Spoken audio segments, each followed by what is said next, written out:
An interesting one in the miscellaneous tab is the alert list. It's a detailed report that lists all alerts between the start and end date.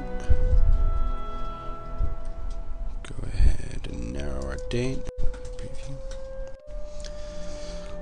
The positives. It provides a window for observation into the print activity that does not occur. What that means exactly is all the canceled prints, all the prints that timed out, all the prints that were blocked are recorded and captured in this report. One of the negatives is that it can generate massive amounts of data. As you can see right now, our entries are piling up, and we have a limited window here only. And so it can be difficult to manage sometimes. The other negative is that the meaningful information is often buried and difficult to decipher. The majority of the data is user cost declines, so it's activity that does not occur on the actual printer, but you'll see people declining to accept costs. That's all part of our regular workflow. It doesn't exactly constitute a compromise to the user experience, but there is some information in here that can be sort of indicative of other sort of problem type outputs. So you can measure the recurrence of given issues and try to identify whether or not it poses a compromise to the user experience.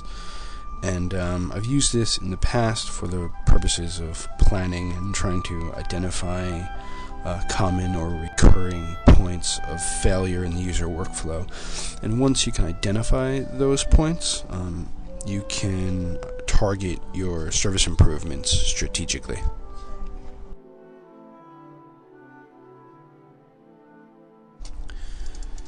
Group deposits. This is a summary report for credit transactions recorded against members of a specified user group between a start and end date.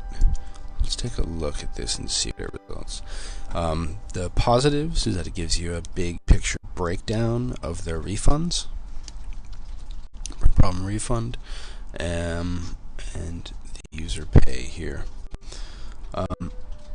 The negatives, the refunds, the categorization depends on manual entry, which, as you might know, is sometimes prone to error.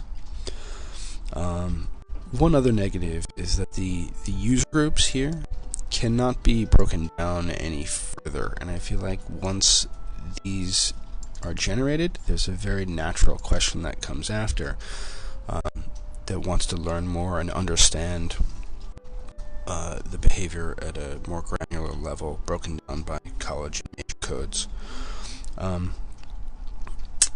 Another negative, it does not provide detail of unique users or duplicate entries. So while we can see, it again speaks to the breakdown, while we can see the user pays here, we don't know if this is, we can see it's 3 transactions, but we don't know exactly what the breakdown, the distribution of those transactions was, and we don't know how many users were involved in those 3 transactions. It's useful for snapshots in terms of application, for analysis of credit and point purchases, but I do recommend, if that's kind of information you're interested in looking into, that you speak with Lillian and Jorge regarding credit purchase data from Leon Pharos. Leon's data is very reliable and provides a much more detailed overview than can be generated by this report, including breakdowns for specific users, so you can control for unique user duplications in the entries, so you can get a true picture of how many users purchase credit, which is the kind of question that we tend to get. But it is helpful to just get a quick picture snapshot.